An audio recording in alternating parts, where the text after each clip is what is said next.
come up with yung covered transactions? Para po sa bangko, ang covered transaction po ay pag nag-transact po ng mahigit 500,000 sa isang araw, nire-report na po yung number. So basta 500,000 or more yung transaction, automatic i-report sa AMLAC yan. Tama po. So does it mean that it's a suspicious transaction basta ni-report sa inyo? Hindi Not po. necessarily. Iba po yung suspicious transaction. Okay. Then how do we arrive at yung total amount? Kasi nakakalula yung amount. Pagka tinignan mo, 3 billion, di ba? So, ibig ba sabihin yan, how do we compute ditong transaction na ito? Kunyari ako, may nag-deposit sa akin na 501,000. That's considered one transaction. Tama po. Now, binalik ko sa nag-deposit sa akin. That's another transaction. Tama po. Outflow naman. So, outflow naman yon. So, magto-total ngayon yon na 1 million. Kasi may pumasok sa akin 500, may lumabas na 500. Tama ba? Mali? Tama po. So, ganun yon. So, basta labas-pasok, nag-a-add to. So, it doesn't mean na pagka sinabi natin may 3.9 billion, does it mean na merong 3.9 billion sa loob ng account?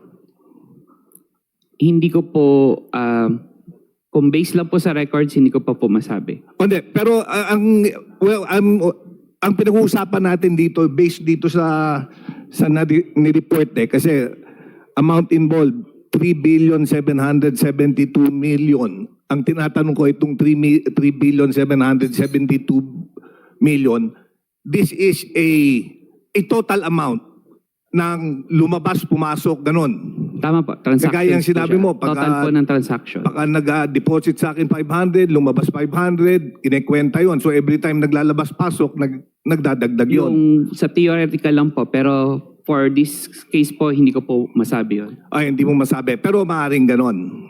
Theoretically, posible po yun sinasabi. Oo. Now, I would also like to point out, kasi napansin ko, we started 2005, di ba? Yung report na binigay nyo, 2005 to 2025. Apo. Oh, I just also like to put it on record that an impeachable officer can only be impeached for actions involving during her term as an impeachable officer. So sumobra tayo ng 14 years. But regardless, I just want to point it out. Ang dapat na pagtuunan natin ng pansin actually from 2019 to present. 2022 to present, di ba? Kasi doon lang nagsimula eh. Now, babalikan ko, nung 2022, wala na yung sinulatan ko. Nung 2022, may pumasok sa account niya. Well, yung na-flag ng AMLA, nung 2022, which was the time she was Vice President, 41 million. Yun yung lumabas-pasok sa account. Nung 2023, 4.7 million. Yun yung lumabas-pasok sa account. Nung 2024, 13.4 million. Yun yung lumabas-pasok sa account. Nung 2025, 1 million na lang ang lumabas-pasok sa account. Tama ba? Based on sa report. I just want to be clarified para lahat tayo clarified dito sa mga numero na ito. Based on records, tama po. Oo. So based from 2022, siguro ang lumabas-pasok sa account niya, 45, 58, 59, mga 60 million in the past, from 2022 to 2026, in the past 4 years. Tama, mali?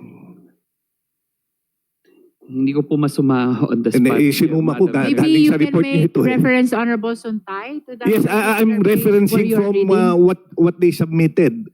Kasi nagka-breakdown kanina eh. Di ba, nagbigay kayo ng breakdown kung magkano lumabas pumasok noong 2005, magkano lumabas pumasok noong 2006, noong 2007, noong 2008, noong 2009. Inad ko lang mula 2022 hanggang 2025. More or less po. Oo, mga ganon. Okay. Thank you very much, Madam Chair. Madam Chair. Thank you.